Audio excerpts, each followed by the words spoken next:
आपको याद है जब आपके पास क्वेश्चन पेपर आता था स्कूल्स में, कॉलेजेस में, और एग्ज़ाम के लिए बहुत पढ़ाई करते थे। मुझे भी याद है कि जैसे जैसे एग्ज़ाम आता था तो हम ये प्रश्न करते थे एक दूसरे के साथ, यार क्या आएगा पेपर में, कुछ आइडिया है।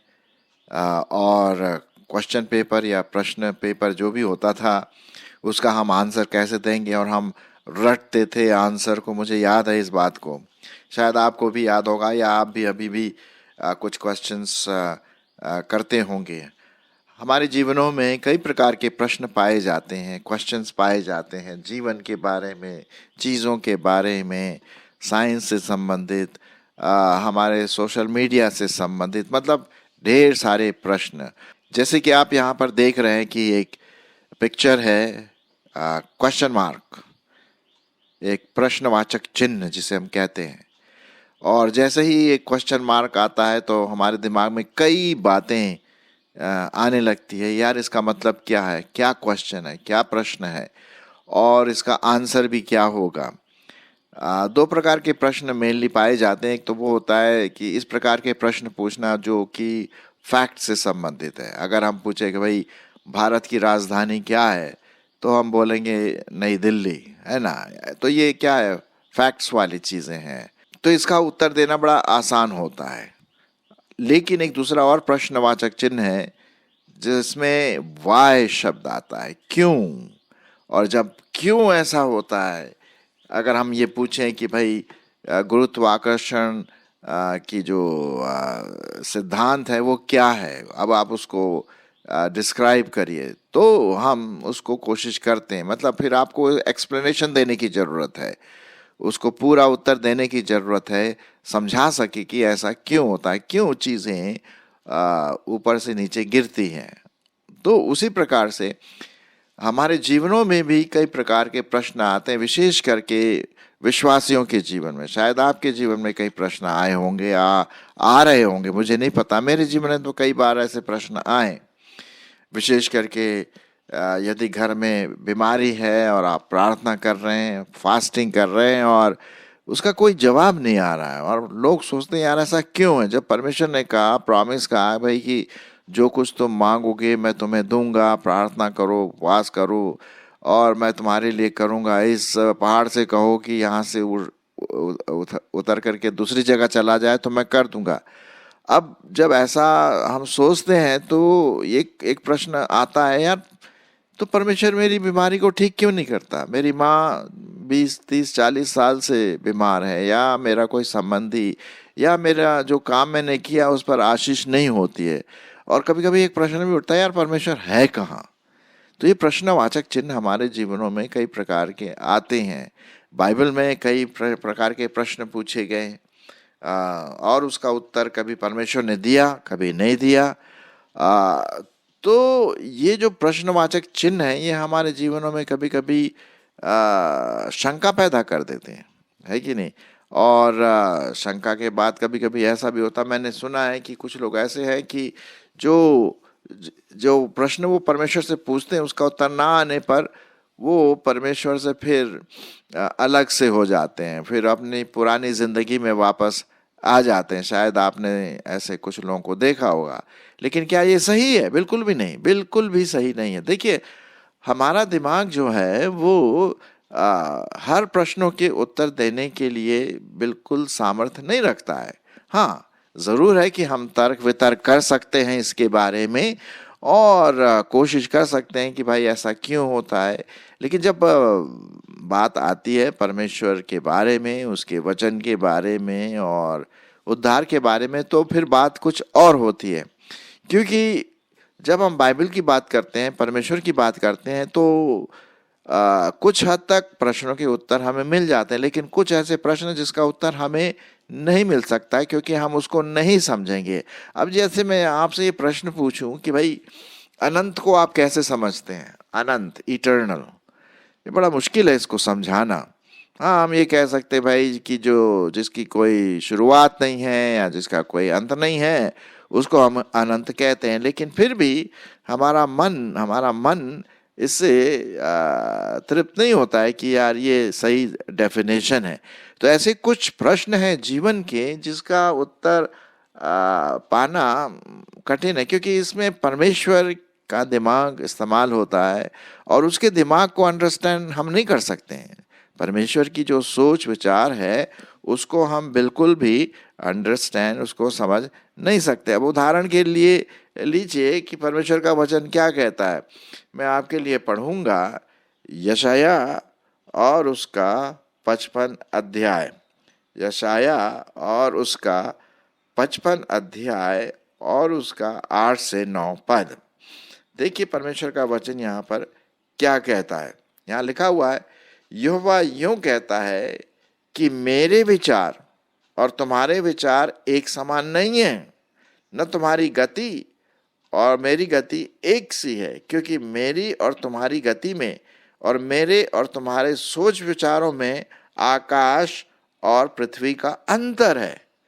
तो क्या हम परमेश्वर की जो योजनाएं हैं, क्यों वो हमें इस प्रकार से उत्तर नहीं देता जैसे कि हम चाहते हैं, तो वो हम नहीं समझेंगे हम, क्योंकि बाइबल में लिखा हुआ है कि परमेश्वर के विचार और हमारे विचार में बहुत अंतर है। उसकी सोच, उसका दिमाग, जिस प्रकार से वो ऑपरेट करते हैं, है ना।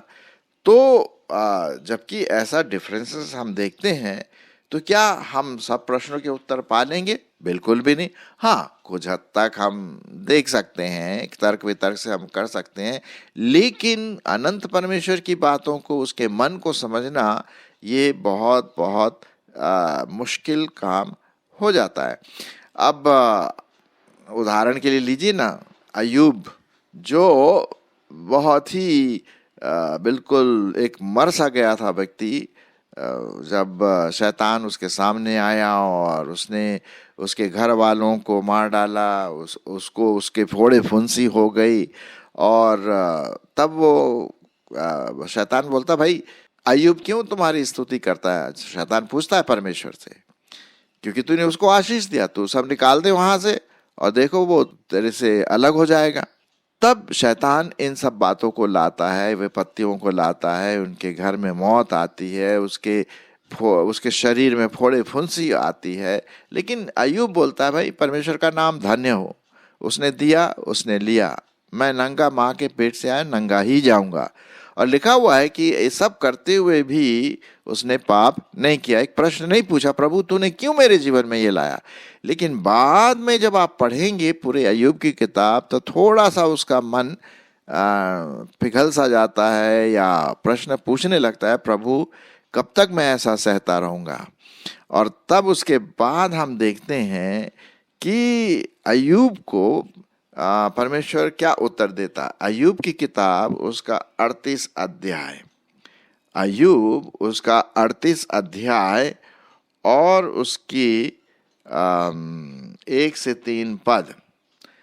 तब यहोवा ने अय्यूब को आंधी में से यूं उत्तर दिया, ये कौन है जो अज्ञानता की बातें कहकर युक्ति को बिगाड़ना चाहता है?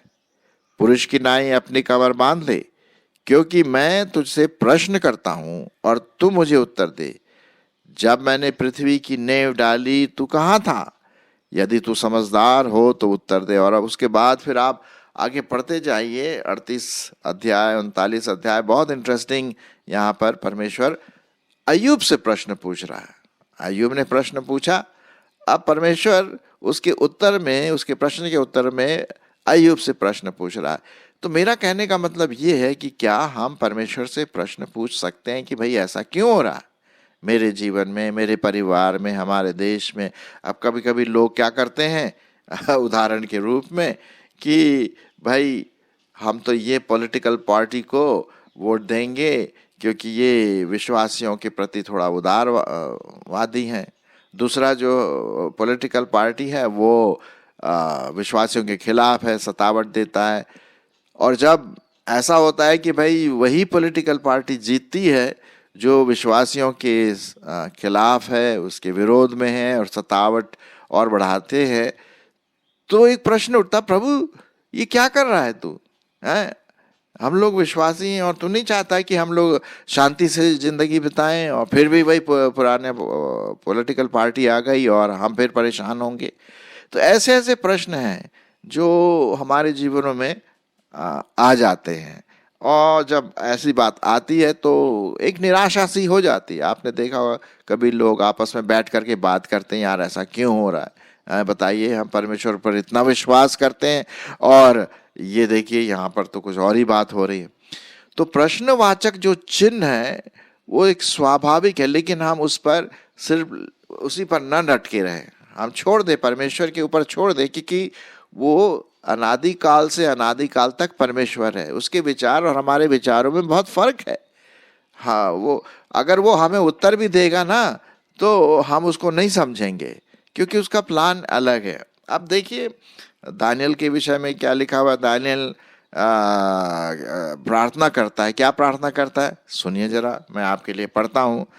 दानियल की किताब और उसका 2 अध्याय, दानियल और उसका 2 अध्याय और उसका 21 और 22 पद। सुनिए परमेश्वर का वचन क्या कहता है। यहाँ पर दानियल प्रभु परमेश्वर को धन्यवाद देता है, उसकी आराधना और स्तुति करता है, और फिर क्या कहता है जरा सुनिए। समयों और ऋतुओं को वही पलटता है, राजाओं का अस्त और उदय भी वही करता है, बुद्धिमानों को बुद्धि और समझ वालों को समझ भी वही देता है, वही गूढ़ और गुप्त बातों को प्रकट करता है। वह जानता है कि अंधियारे में क्या है और उसके संग सदा प्रकाश बना रहता है। क्या बात है, क्या बात है। मजा आया कि नहीं। देखिए परमेश्वर के पास उत्तर है, लेकिन जरूरी नहीं कि वो उत्तर हमें दे।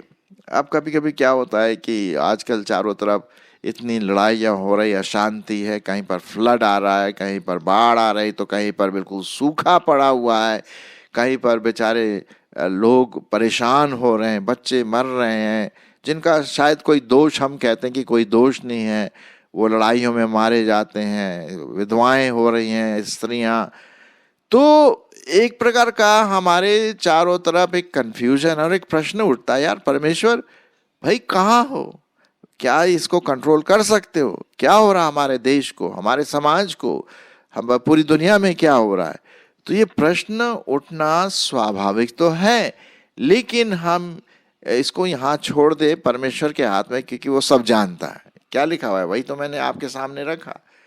भाई कोई भी पॉलिटिकल पार्टी जो अब राज करती है, ये परमेश्वर की इच्छा है। वही राजाओं को लाता है और उनको नीचे गिरा देता है।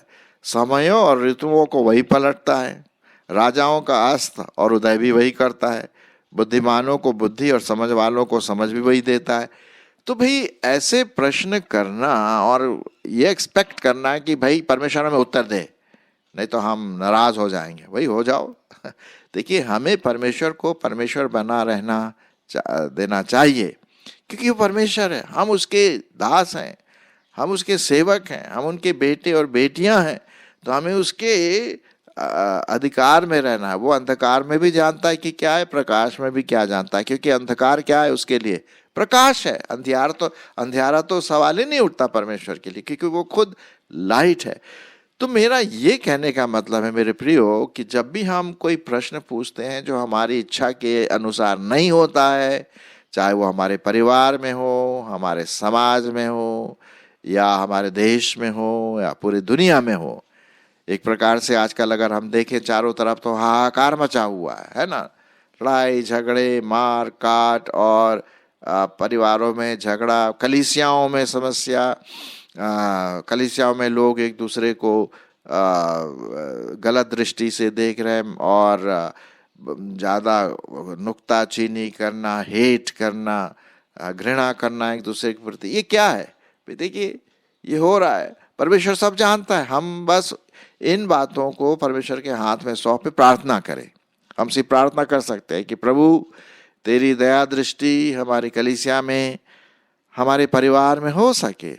चलिए मैं और कुछ पदों को आपके सामने पढ़ता हूँ कि हम परमेश्वर के माइंड को, उसके दिमाग को, उसकी सोच को हम बिल्कुल भी नहीं समझ सकते, क्योंकि हम मनुष्य हैं, हम टेम्पररी हैं, थोड़े समय के। परमेश्वर अनंत है, तो हम कैसे अपने जीवते परमेश्वर से प्रश्न पूछ सकते? सवाल ही नहीं उठता।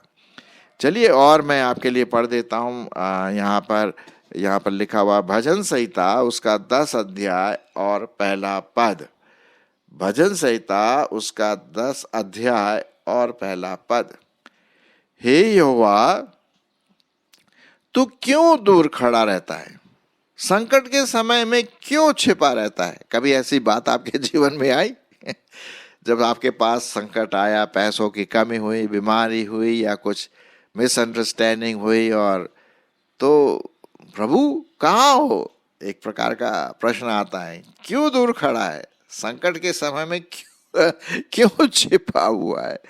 मन में ऐसी बातें आती हैं, आ जाती है, स्वाभाविक है, हम मनुष्य है। लेकिन ये भी देखें कि परमेश्वर सब जानता है, हम धैर्य रखें। अब यूसुफ के बारे में ले लीजिए।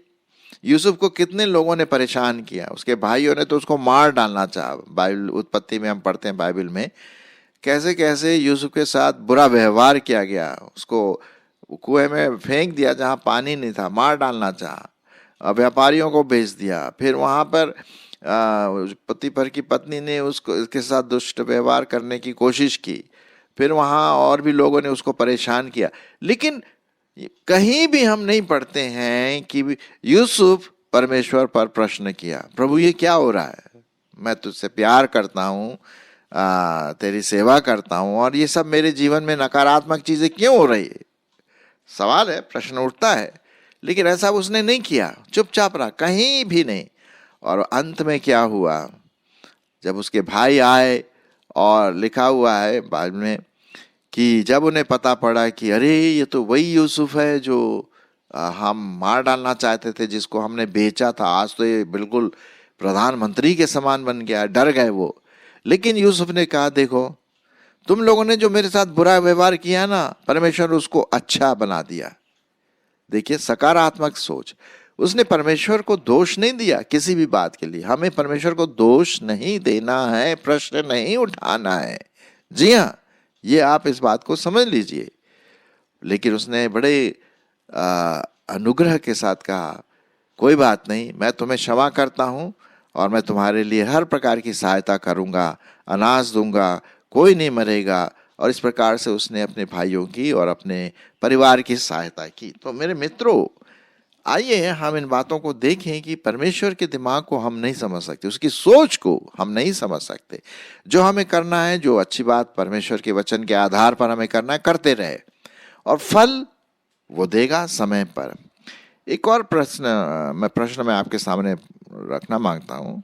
लिखा हुआ है पहला कुरिन्थियों 2:16। पहला कुरिन्थियों और उसका 2 अध्याय और उसका 16 पद। क्योंकि प्रभु का मन किसने जाना है कि उसे सिखाए, परंतु हम में मसीह का मन है।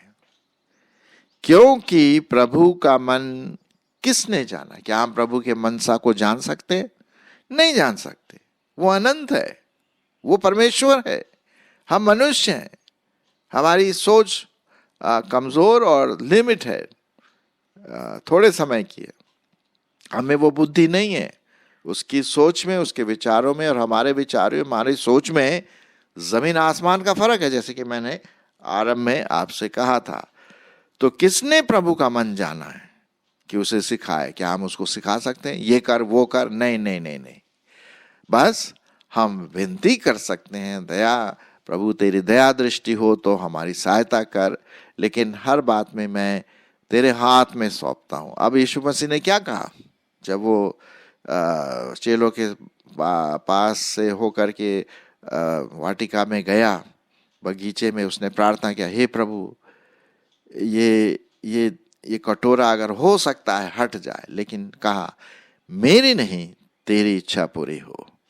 तो आइए हम प्रभु के सामने, परमेश्वर के सामने प्रश्नवाचक चिन्ह न रखें, लेकिन पूर्ण विराम रखें कि प्रभु जो कुछ भी करता है वो हमारे भलाई के लिए करता है, क्योंकि सब बातें जो परमेश्वर के लोग हैं, सब बातें मिलकर भलाई ही को उत्पन्न करती हैं जो उसको प्यार करते हैं। रोमियो उसका 8 अध्याय और 28 पद में हम ये देखते हैं। तो आइए प्रश्नवाचक चिन्ह को हटाइए और उसकी जगह रखिए प्रभु धन्यवाद हो, जो कुछ भी है तू जानता है, बस तेरी दया तेरा अनुग्रह मुझ पर बना रहे।